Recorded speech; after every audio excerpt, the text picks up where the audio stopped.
नमस्कार, मैं हूं सत्यपाल और आप देख रहे हैं CWB Hindi news.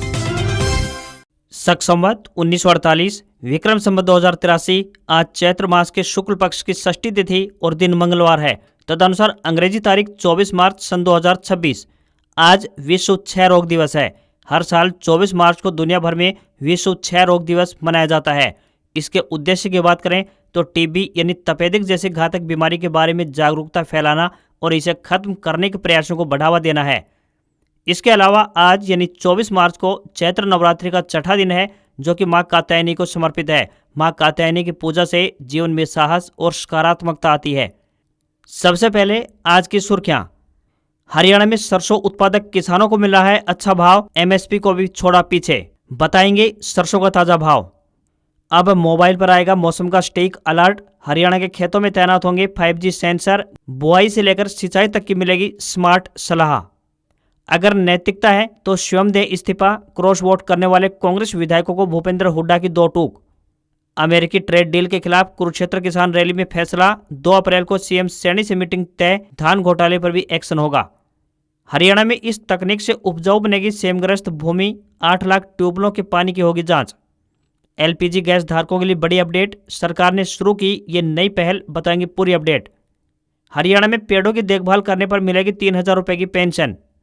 WhatsApp users के लिए बड़ी अपडेट, जल्द ऐड होगा प्राइवेसी का ये नया फीचर।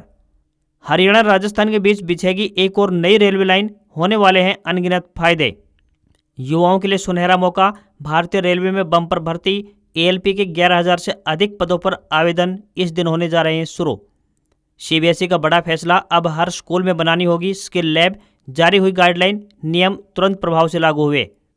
हरियाणा में PNG कनेक्शन धारकों को नहीं मिलेगी अब LPG, सरेंडर करना होगा कनेक्शन। सरकार की नई गाइडलाइन जारी। आपूर्ति भी तुरंत प्रभाव से बंद करने के निर्देश। रेवाड़ी के माजरा एम्स में MBBS के 50 सीटों को मंजूरी मिली। जल्द शुरू होंगी कक्षाएं। 14 किलोग्राम सिलेंडर को 10 किलोग्राम करने की अफवाह। पेट्रोलियम मंत्रालय ने कहा सप्लाई पूरी तरह नॉर्मल। होर्मुज से 2 और LPG गैस टैंकर रवाना हुए। और ईरान जंग पर मोदी बोले असर लंबा रह सकता है, हमें तैयार रहना होगा। कोरोना में भी ऐसा संकट झेल चुके, एकजुटता हमारी पहचान। और अब खबरें विस्तार से। मार्च की शुरुआत में हुई गर्मी से लोगों को राहत मिल चुकी है। बारिश के बाद तापमान में आई गिरावट से सुबह और शाम के समय गुलाबी ठंड का एहसास हो रहा है और आसमान में हल्की बादलवाई भी देखने को मिली है। IMD के अनुसार हरियाणा, NCR व दिल्ली में एक बार फिर से मौसम में बदलाव देखने को मिलेगा। यहाँ हल्की बारिश व बूंदाबांदी के साथ 40 से 50 किलोमीटर प्रति घंटे की रफ्तार से हवाएं चलने की संभावना जताई गई है। मौसम विभाग ने लोगों को बदलते हुए मौसम में सावधानियां बरतने की भी सलाह दी है। इस दौरान खांसी, जुकाम, वायरल इन्फेक्शन, डायरिया जैसी बीमारियों का खतरा बढ़ सकता है, इसलिए अपने आप को बचा कर रखें। मौसम विशेषज्ञ डॉक्टर चंद्रमोहन ने बताया कि 25 मार्च और उसके बाद 28 मार्च को एक के बाद एक पश्चिमी विक्षोभ सक्रिय होने से मौसम में बदलाव देखने को मिलेगा। इस मौसम में अधिक बारिश, ओलावृष्टि तथा तेज गति की हवाएं चलने से गेहूं की फसल को नुकसान पहुंचने की संभावना जताई गई है। हरियाणा में किसानों के लिए एक अच्छी खबर सामने आई है। बता दें कि प्रदेश के अनाज मंडियों में सरसों की न्यूनतम समर्थन मूल्य यानी MSP पर सरकारी खरीद 28 मार्च से शुरू होने जा रही है, लेकिन ठीक उससे पहले ही किसानों को रिकॉर्ड तोड़ भाव मिल रहा है, जिसकी खुशी किसानों के चेहरों पर साफ तौर पर झलक रही है। कैथल जिले की अनाज मंडी की बात करें तो यहाँ पर सरसों की आवक शुरू हो चुकी है। किसान पीली व काली सरसों लेकर मंडियों में पहुंच रहे हैं और किसानों को उम्मीद से अधिक भाव भी मिल रहा है। ऊंचा भाव मिलने की खुशी जाहिर करते हुए किसानों ने कहा कि इससे काफी हद तक फायदा पहुंचेगा। आजकल खाद, बीज, कीटनाशक दवाओं से लेकर अन्य खर्च बहुत होने लगे हैं, लेकिन अब उचित भाव मिलने से बढ़िया आमदनी हो जाएगी। कैथल जिले के अनाज मंडियों में प्राइवेट एजेंसियों द्वारा 6600 रुपए से लेकर 6700 रुपए प्रति क्विंटल तक की सरसों खरीदी जा रही है, जो सरकार द्वारा निर्धारित MSP यानी 6200 रुपए प्रति क्विंटल से 500 रुपए तक अधिक है। कैथल शहर की अतिरिक्त अनाज मंडी व नई अनाज मंडी के अलावा राजौद व कलायत की अनाज मंडी को सरसों की खरीद का केंद्र बनाया गया है।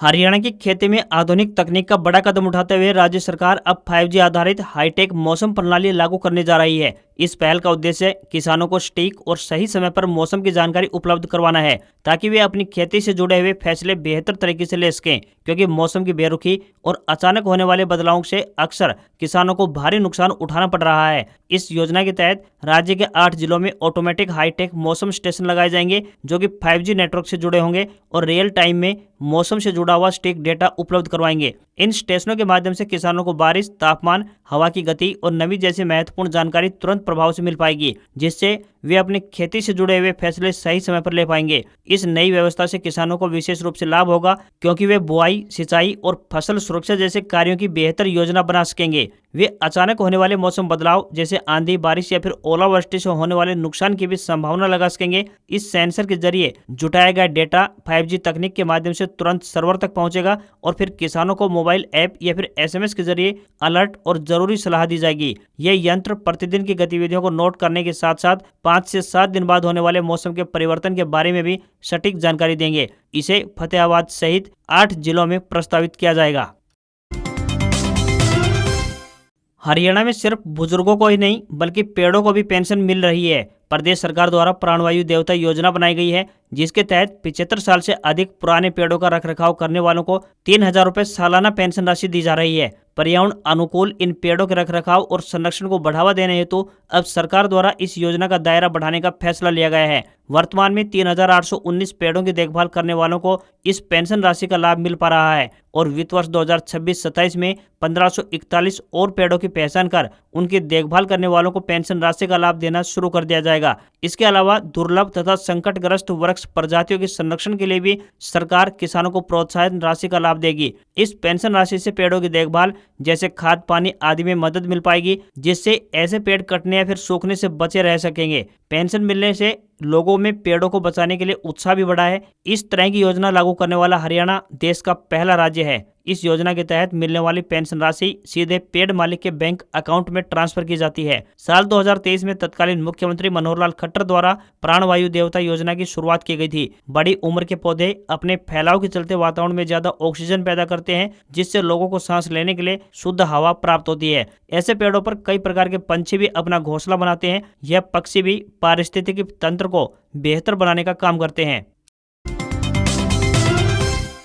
जैसा कि आपको पता है कि मध्य पूर्व युद्ध की वजह से देश भर में इन दिनों LPG गैस सिलेंडर की किल्लत देखने को मिल रही है। इसकी वजह से ग्राहकों को सिलेंडर मिलने में काफी परेशानियां भी आ रही हैं। समय से बुकिंग भी नहीं हो पा रही है। आज हम आपको LPG सिलेंडर से जुड़ी हुई नई अपडेट के बारे में जानकारी देने वाले हैं। अगर बुकिंग हो गई है, उसके बावजूद भी अब तक आपके घर पर सिलेंडर नहीं पहुंचा है, तो अब आपको परेशान होने की आवश्यकता नहीं है। अगर आपने भी सिलेंडर बुक करवाया है और आपके पास डिलीवरी का मैसेज आ गया है, परंतु आपको सिलेंडर की डिलीवरी नहीं मिली है, तो अब आप इस मामले में अपनी शिकायत दर्ज करवा सकते हैं। इसके लिए सरकार की तरफ से एक विशेष सुविधा शुरू की गई है। आप 1800-23-33-555 यानी 1800-233-555 पर कंप्लेंट कर सकते हैं। इसके बाद आपको डिलीवरी के लिए कुछ दिनों का इंतजार करना होगा। बुकिंग करने के लिए आपको बार बार कॉल करने की जरूरत नहीं पड़ेगी।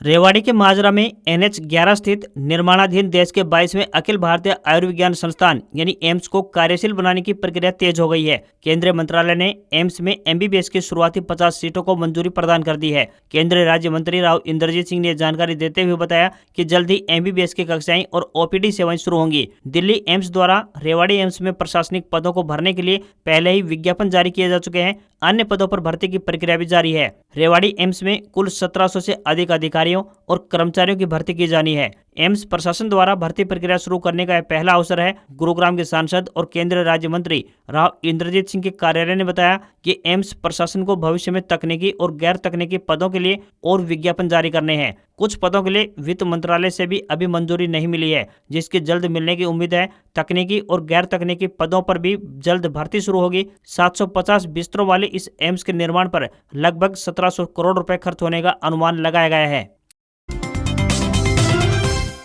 हरियाणा की राजनीति में राज्यसभा चुनाव को लेकर घमासान तेज हो गया है। पूर्व मुख्यमंत्री और कांग्रेस के वरिष्ठ नेता भूपेंद्र सिंह हुड्डा ने क्रॉस वोटिंग करने वाले कांग्रेस विधायकों पर सख्त रुख अपनाते हुए दो टूक कहा है कि अगर उनमें नैतिकता बची है तो उन्हें तुरंत प्रभाव से अपने पद से इस्तीफा दे देना चाहिए। हुड्डा ने कहा कि क्रॉस वोट करने वाले विधायकों ने सिर्फ पार्टी के साथ ही नहीं बल्कि अपने मतदाताओं के विश्वास को भी तोड़ा है। उन्होंने याद दिलाया कि पहले भी ऐसे विधायकों ने पार्टी छोड़ दी थी, इसलिए इस बार भी उन्हें नैतिक जिम्मेदारी लेते हुए इस्तीफा देना चाहिए। हुड्डा ने बताया कि कांग्रेस पार्टी ने ऐसे विधायकों को नोटिस जारी कर दिया है और अब इस मामले में अंतिम फैसला पार्टी हाईकमान द्वारा लिया जाएगा। वहीं बेमौसमी बारिश के चलते फसलों को हुए नुकसान का मुद्दा उठाते हुए हुड्डा ने सरकार से तुरंत प्रभाव से गिरदावरी करवाने की मांग की। उन्होंने कहा कि किसानों को जल्द से जल्द मुआवजा मिलना चाहिए ताकि उन्हें राहत मिल सके। इसके अलावा गेहूं खरीद को लेकर ट्रैक्टर पर नंबर प्लेट अनिवार्य करने के फैसले का भी उन्होंने विरोध किया। हुड्डा ने कहा कि कई मामलों में जमीन महिलाओं के नाम होती है, ऐसे में यह फैसला किसानों के लिए परेशानी खड़ी करेगा, इसलिए सरकार को इसे तुरंत वापस लेना चाहिए। वहीं गैस की किल्लत के मुद्दे पर भी उन्होंने सरकार को घेरा और कहा कि अगर वास्तव में पर्याप्त गैस उपलब्ध है तो सरकार को इसकी आपूर्ति सुनिश्चित कर जनता के बीच भरोसा कायम करना चाहिए। हरियाणा सरकार ने पेयजल और सिंचाई पानी की गुणवत्ता जांच की दिशा में एक बड़ा कदम उठाया है। प्रदेश सरकार द्वारा इसके लिए 8 लाख ट्यूबवेलों की जांच करवाई जाएगी और नए वित्तीय वर्ष में लगभग 3 लाख ट्यूबवेलों के पानी की जांच कराने का लक्ष्य तय किया है। प्रदेश सरकार के एक अधिकारी ने बताया कि जांच से पता चल सकेगा कि पानी में आर्सेनिक, फ्लोराइड, आयरन और बैक्टीरिया कितनी मात्रा में है ताकि प्रदूषकों को दूर किया जा सके। आगामी एक वर्ष में गुरुग्राम, झज्जर, रोहतक और भिवानी सहित कई अन्य जिलों में 1,40,000 सेमग्रस्त भूमि को खेती के लायक बनाने के लिए हर संभव प्रयास किए जाएंगे। मौजूदा वित्तीय वर्ष में 1 लाख एकड़ जमीन सुधार के लक्ष्य के विपरीत अब तक 92,000 एकड़ जमीन को कृषि योग्य बनाया जा चुका है। जिन भी गांव में यह समस्या है वहां वर्टिकल और सब सरफेस ड्रेनेज तकनीक के माध्यम से जमीन को खेती के लायक बनाने में सफलता हासिल हो रही है। कृषि मंत्री श्याम सिंह राणा ने बताया कि सरकार सेमग्रस्त जमीन को दोबारा से उपजाऊ बनाने के लिए गंभीरता से हर संभव प्रयास कर रही है और अनुदान आधारित योजनाएं भी बनाकर किसानों तक राहत पहुंचाने का काम कर रही है। सेमग्रस्त या फिर लवणीय भूमि से किसान दूसरे लाभ प्राप्त कर सके, इसके लिए कई तरह की योजनाएं सरकार द्वारा चलाई गई है। सरकार द्वारा सेमग्रस्त या खारे पानी वाले क्षेत्रों में मछली पालन और झींगा पालन को बढ़ावा दिया जा रहा है। इसके लिए किसानों को सब्सिडी भी मुहैया करवाई जा रही है।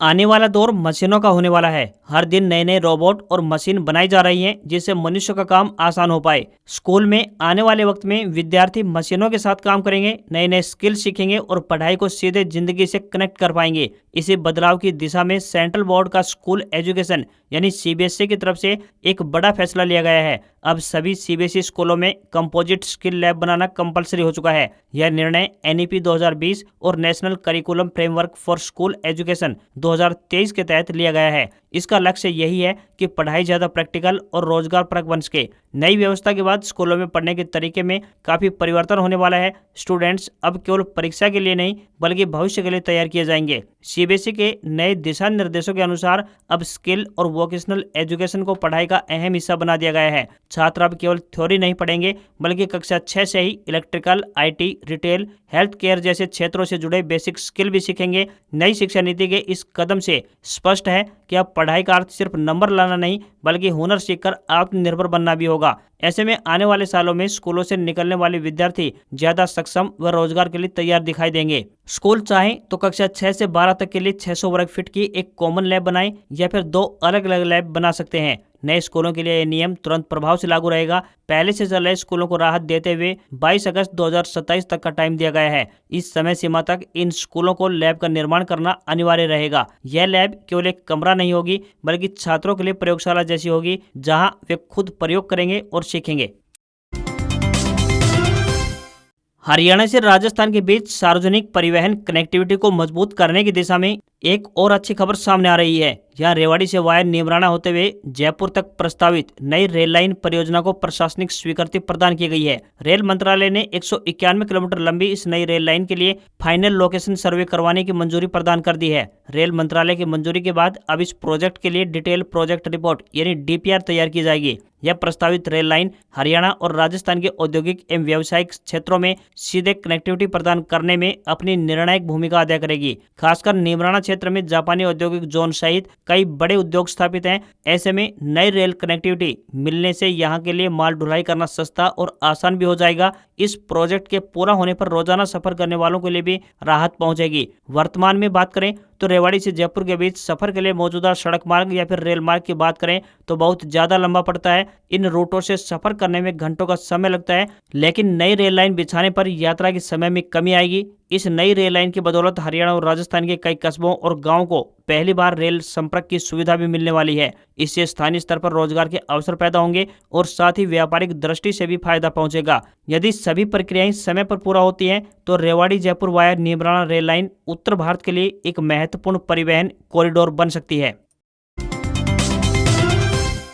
अगर आप भी व्हाट्सएप ऐप का इस्तेमाल करते हैं तो आज की खबर आपके लिए काफ़ी खास होने वाली है। व्हाट्सएप अपने करोड़ों यूजर्स के लिए समय समय पर नए अपडेट और फीचर लेकर आता रहा है। साथ ही कंपनी की तरफ से प्लेटफॉर्म की प्राइवेसी को पहले से और अधिक मजबूत करने के लिए भी नए नए फीचर्स लॉन्च किए जा रहे हैं। इसी बीच अब कंपनी की तरफ से एक नया फीचर लाने की तैयारी की जा रही है। खबरें सामने आ रही हैं कि हाल फिलहाल में कंपनी की तरफ से एक नया फीचर लॉन्च किया जा सकता है जिसका नाम आफ्टर रीड बताया जा रहा है। इसका मतलब ये हुआ कि मैसेज पढ़ने के कुछ मिनट के बाद अपने आप ही डिलीट हो जाएंगे। हम आपको बताएंगे कि यह नया फीचर किस तरह से काम करने वाला है और इसके फायदे क्या होने वाले हैं। जानकारी देते हुए बताया गया है कि अगर यूजर इस फीचर को ऑन कर लेता है तो सामने वाला शख्स जैसे ही मैसेज रीड कर लेगा तो एक टाइमर शुरू हो जाएगा और मैसेज ओपन होते ही 15 मिनट का काउंटडाउन शुरू होगा। टाइम पूरा होने के बाद मैसेज दोनों तरफ से अपने आप ही डिलीट हो जाएगा। अगर किसी वजह से यूजर्स ने मैसेज को सीन ही नहीं किया तो 24 घंटे के अंदर वह खुद ही एक्सपायर हो जाएगा। कंपनी की तरफ से इस पर कार्य किया जा रहा है। यह फीचर्स उन यूजर्स के लिए काफ़ी यूजफुल साबित होने वाला है जो व्हाट्सएप पर सेंसिटिव डिटेल्स शेयर करते हैं, जैसे अगर आप OTP, password, address, personal detail या वेरिफिकेशन कोड जैसे किसी और के पास भेजते हैं तो वह अब उसके पास लंबे समय तक नहीं रहेगा, अर्थात आपकी प्राइवेसी लीक होने का खतरा भी काफ़ी हद तक कम हो जाएगा। जल्द यह नया फीचर आपको व्हाट्सएप में देखने को मिल सकता है। जिला एड्स नियंत्रण समिति महेंद्रगढ़ की तरफ से संपूर्ण सुरक्षा आउटरीच वर्कर पदों पर भर्ती के लिए आवेदन आमंत्रित किए गए हैं। जो भी उम्मीदवार इन पदों के लिए इच्छुक हैं वे अपना आवेदन भेज सकते हैं। आवेदन करने की अंतिम तिथि 27 मार्च है। इंटरव्यू व दस्तावेज सत्यापन की तिथि 30 मार्च रखी गई है। आवेदक 12वीं पास होने चाहिए तथा उन्हें स्वास्थ्य संबंधित प्रोग्राम में कार्य का 1 साल का अनुभव होना चाहिए। आवेदकों को कोई भी आवेदन शुल्क नहीं देना है। न्यूनतम आयु 18 वर्ष और अधिकतम आयु 45 वर्ष तय की गई है। इन पदों के लिए उम्मीदवारों को ऑफलाइन माध्यम से आवेदन करने होंगे। उम्मीदवारों से विनम्र निवेदन है कि भर्ती के लिए आवेदन करने से पहले आधिकारिक विज्ञापन जरूर चेक कर लें।